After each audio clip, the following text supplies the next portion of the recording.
नमस्कार। जय हिंद। आज जनजागृति का एपिसोड नंबर 800 है। धीरे धीरे करके मैं 800 तक इन जन जागृति के एपिसोड को लेकर आया हूँ आपके सम्मुख। आपने देखा है और मेरा मनोबल बढ़ाया है। मैं आपका आभार व्यक्त करता हूँ। 800वें एपिसोड पर मैं आज आपको कुंभ की ओर ले जाता हूँ।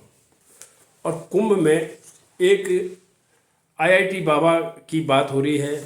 सब उनको आईआईटी के बाबा के नाम से ही जान रहे हैं और ये कह रहे हैं कि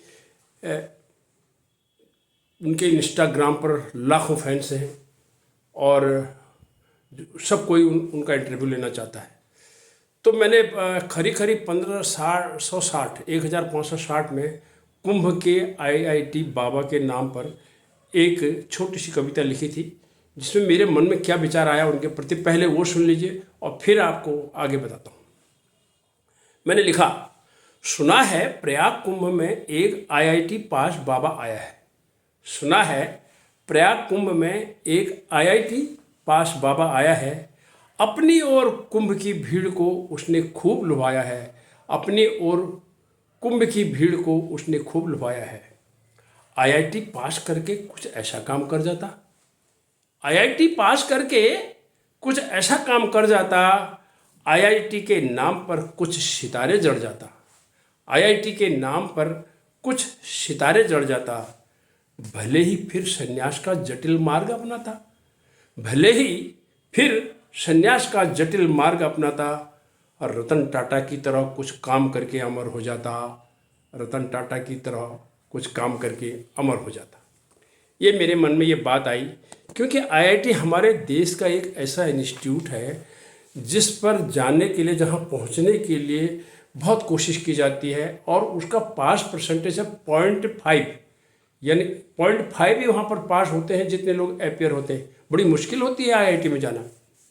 तो प्रयाग में जो ये बात हुई है तो कहते हैं कि इन्होंने आईआईटी बॉम्बे से किया है, बीटेक एमटेक किया हुआ है।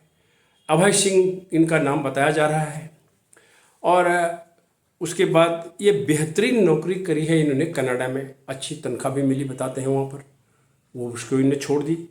अब ये बैराग की ओर चल पड़े हैं और बहुत वायरल हो रहे हैं। वो इंटरव्यू लेने वालों की इतनी लाइन लगी हुई है कि पूछो मत। और दिन भर उनके वेश बदलते हैं और जितने रस होते हैं ना, प्रथम श्रृंगार सुहास रस करुणा रौद्र ही जान वीर विभत्स सारो भाई कहीं अद्भुत शांत बखान, ये 9 के 9 रस इनके चेहरे में दिखाई देते हैं। करुण रस भी है, रोना भी है, धोना भी है, सब कुछ। कभी वीर रस की बात भी आती है, कभी अध्यात्म की प्रकाशना होती है और हर कोई जो है इनसे इंटरव्यू लेना चाहता है। और उसके बाद कुछ लोगों से जब मैंने बात की इनके बारे में तो उन लोगों ने इनको नशेड़ी भी कहना शुरू कर दिया। अब नशेड़ी किसके, मैंने तो शराब धूम्रपान और आपके नाम की किताब लिखी है। नशेड़ी हमारे देश में उसको कहते हैं जो किसी भी प्रकार का धूम्रपान करता है, नशा करता है, चरस भांग कोई भी चीज़। अब इनको लोगों ने धूम्रपान करते हुए देखा है और इसी कारण से जब मैं लोगों से बात करी तो लोगों ने कहा जी अरे वो तो नशेड़ी है।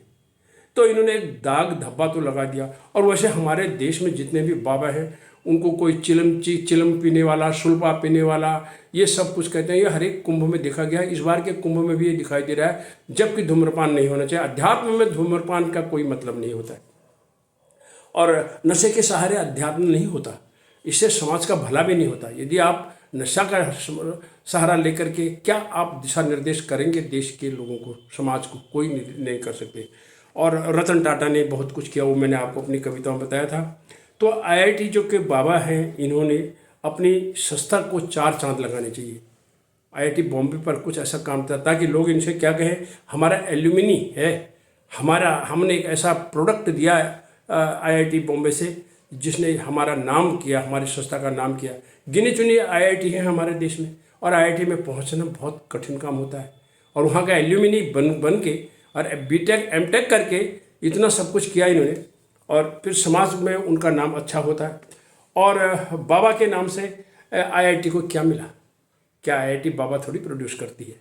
ज़िंदगी में सुकून ज़रूरी है। ये कहते हैं कि ज़िंदगी में मुझे सुकून मिला है इससे। और ये कई प्रकार की बातें इन्होंने कही हैं और आईआईटी तो महान अभियंताओं की नर्सरी है जो देश दुनिया के लिए काम करती है।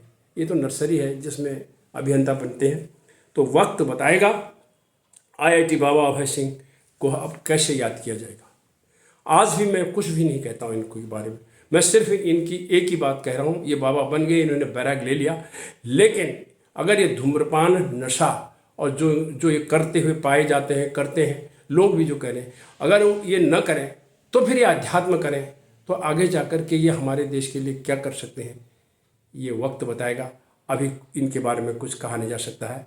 नशे से तो दूर रहना ही चाहिए। धन्यवाद।